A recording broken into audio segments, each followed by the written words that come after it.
Assalamualaikum warahmatullahi wabarakatuh. Kembali lagi di channel Chonglis Education. Pada kesempatan kali ini saya akan membahas soal dan pembahasan soal SKB Ilmu Faal Olahraga part 1 teman-teman ya. Di soal part 1 ini saya akan membahas 10 soal. Sedangkan nanti di part 2 saya akan membahas 15 soal teman-teman. Tetap pantengin Chonglis Education dan saya doakan semoga di tahun 2020 ini kalian semua PNS teman-teman. Oke, beranjak ke soal yang tuh. Dalam aktivitas sehari-hari manusia membutuhkan energi. Energi diperoleh dari zat-zat makanan yang dikonsumsi oleh manusia. Zat-zat tersebut terurai menjadi energi dan sisa-sisa metabolisme tubuh.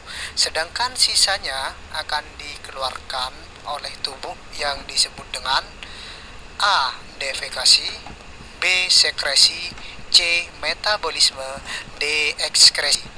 Kira-kira apa teman-teman jawabannya?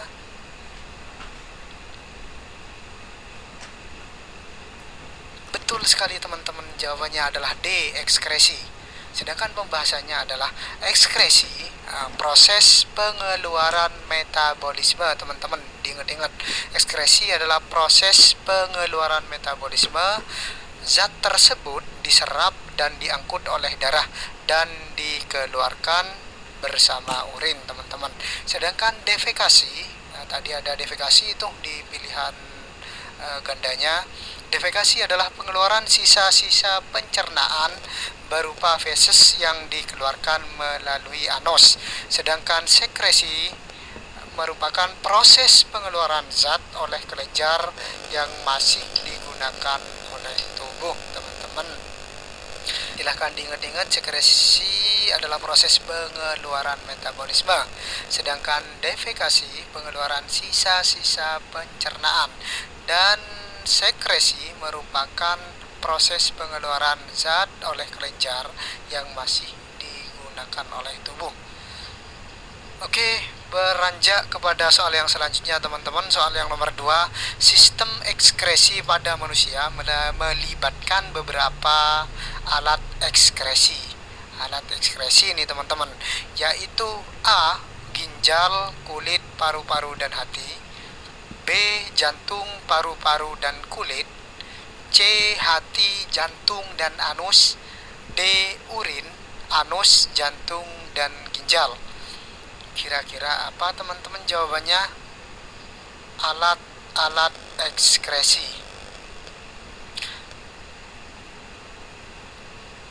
Ya, betul, jawabannya adalah A. Ginjal, kulit, paru-paru dan hati. Diingat-ingat teman-teman, alat-alat ekskresi: ginjal, kulit, paru-paru dan hati. Pembahasannya nih teman-teman, ginjal mengeluarkan urin, sedangkan kulit mengeluarkan keringat, paru-paru mengeluarkan karbon dioksida, dan hati mengeluarkan zat warna empedu. Diingat-ingat teman-teman, hati mengeluarkan zat warna empedu. Kemudian di soal selanjutnya, soal yang nomor 3, dalam proses ekskresi hati mengeluarkan, tadi sudah dibahas teman-teman. Kira-kira hati mengeluarkan apa teman-teman ya? A. Oksigen, B. Karbon dioksida, C. Karbon dioksida dan darah, D. Zat warna empedu. Kira-kira apa teman-teman jawabannya? Mari berpikir saja teman-teman, karena tadi sudah dibahas. Hati mengeluarkan apa? Ya, betul teman-teman, jawabannya adalah B. Zat warna empedu. Pembahasannya cukup jelas di pembahasan yang tadi itu teman-teman ya. Beranjak soal selanjutnya, soal nomor 4. Ginjal menyaring darah sebanyak 1.500 liter per hari. Diingat-ingat teman-teman, ginjal menyaring darah sebanyak 1.500 liter per hari. Sedangkan sehingga ada beberapa zat yang harus dibuang melalui alat pengeluaran. Zat-zat yang dibuang melalui ginjal berupa urin adalah A. Urin dan air, B. Air, C. Urea, amonia dan air, D. Urea dan amonia. Kira-kira apa teman-teman? Zat yang dibuang melalui ginjal berupa urin adalah, ya betul sekali teman-teman, jawabannya adalah C. Urea, amonia dan air teman-teman. Pembahasannya, urea dibentuk oleh hati dari protein yang tidak diperlukan oleh darah. Diingat-ingat teman-teman, urea dibentuk oleh hati dari protein yang tidak diperlukan oleh darah. Sedangkan anomia merupakan hasil perombakan protein, dan air sangat penting dalam metabolisme tubuh. Tetapi jika berlebihan akan membuat konsentrasi darah menjadi tidak konstan teman-teman. Beranjak ke soal yang nomor 5 teman-teman. Proses pembuangan kelebihan air supaya keseimbangan konsentrasi darah tetap seimbang disebut proses A. Osmoregulasi, B. anomia, C. fosfor, D. urea. Proses pembuangan kelebihan air supaya keseimbangan konsentrasi darah tetap seimbang disebut proses apa teman-teman kira-kira? Ya betul sekali teman-teman, jawabannya adalah osmoregulasi. Ya diingat lagi teman-teman, proses pembuangan kelebihan air supaya keseimbangan konsentrasi darah tetap seimbang disebut osmoregulasi teman-teman. Soal yang keenam, kulit merupakan jaringan yang ada pada tubuh dan terdapat di bagian luar tubuh. Kulit memiliki fungsi karena di dalamnya terdapat beberapa jaringan. Kulit terdiri atas 3 lapisan, yakni A. epidermis, dermis, dan jaringan ikat bawah, B. kelenjar, pori-pori, dan otot, C. jaringan ikat atas, jaringan ikat bawah, dan otot, D. jaringan ikat atas, epidermis, dan dermis. Kira-kira apa teman-teman? Kulit terdiri dari 3 lapisan. Kulit terdiri dari 3 lapisan. Ya betul sekali teman-teman, jawabannya adalah A. epidermis, dermis, dan jaringan ikat bawah. Kulit terdiri dari 3 lapisan. Yang pertama ada epidermis, dikenal dengan kulit ari, kulit yang paling luar dan paling tipis teman-teman, tipis kulitnya. Terdiri dari 2 lapis, yakni lapisan tanduk dan lapisan malpighi. Sedangkan yang kedua ada dermis namanya teman-teman, atau bisa disebut kulit jangat. Apa itu kulit jangat? Kulit jangat adalah lapisan kedua dan lebih tebal dari lapisan epidermis. Batasan dengan lapisan epidermis dikenal dengan membran balastis, serta mempunyai serabut elastik dan memungkinkan kulit untuk bisa meregang pada orang yang bertambah gemuk teman-teman. Sedangkan yang ketiga ada jaringan ikat bawah kulit. Apa jaringan bawah ikat kulit? Jaringan ikat bawah kulit adalah lapisan paling bawah teman-teman. Terdapat banyak lemak dan lapisannya bisa melindungi tubuh dari benturan serta menahan panas tubuh teman-teman. Ya diingat-ingat. Oke, di soal selanjutnya, soal yang nomor 7. Hati adalah organ yang paling besar dalam tubuh manusia. Warnanya coklat dan beratnya mencapai 1.500 gram. Letaknya di atas dalam rongga abdomen dan di bawah diafragma. Hati mempunyai 2 jenis peredaran darah, yaitu A. lobus caludata dan lobus quadratus, B. sekresi dan defekasi, C. arteri hepatika dan vena porta, D. sekresi dan ekskresi. Kira-kira apa teman-teman jawabannya? Apakah lobus caludata dan lobus quadratus atau arteri hepatika atau vena porta. Antara A atau C teman-teman nih.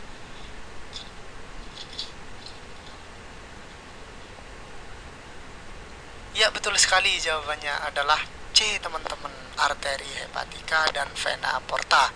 Pembahasannya nih teman-teman, arteri hepatika keluar dari aorta dan memberi 80% darah pada hati.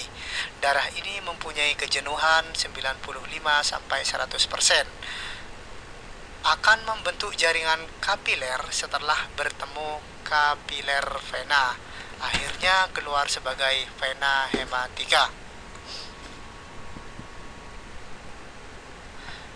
Selanjutnya ada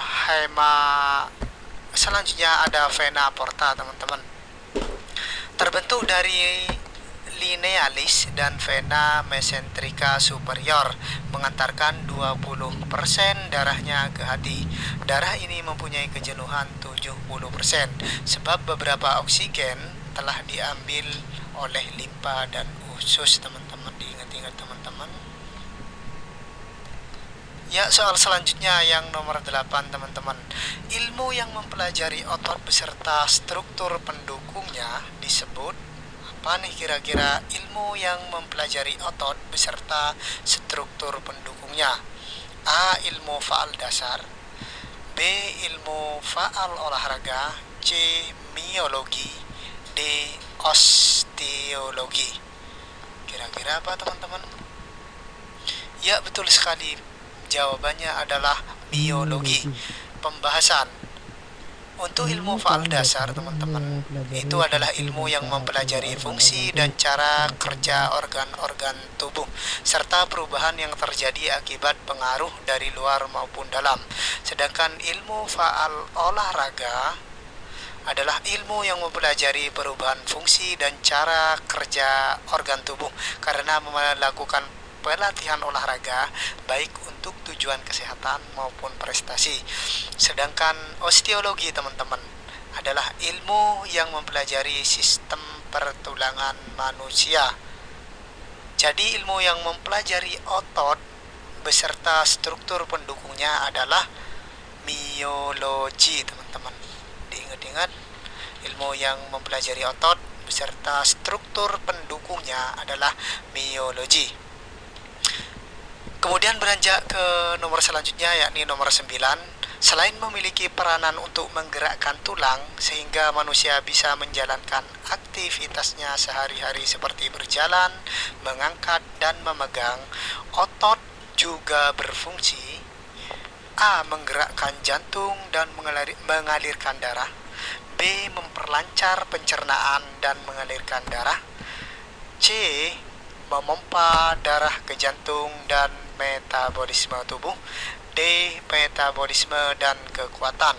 Kira-kira apa teman-teman jawabannya?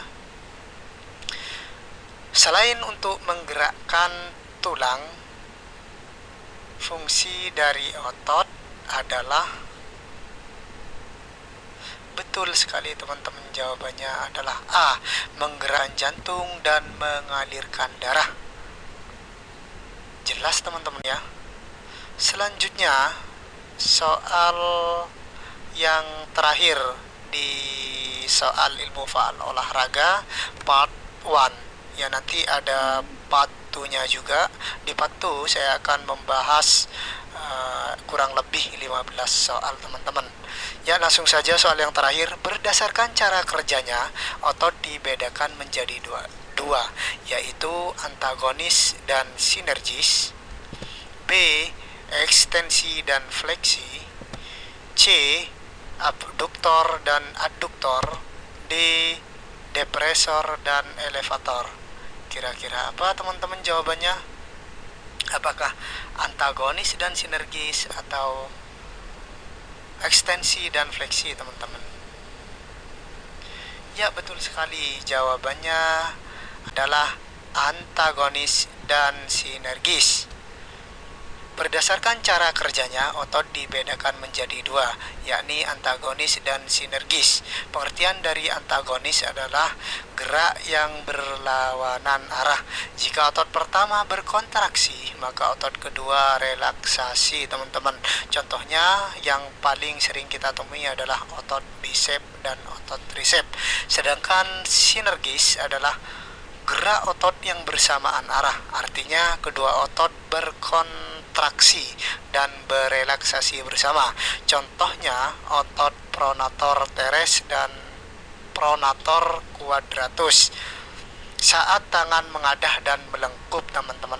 Contohnya, atau tulang rusuk akibat kerjasama antar otot-otot antara tulang ketika bernafas, teman-teman.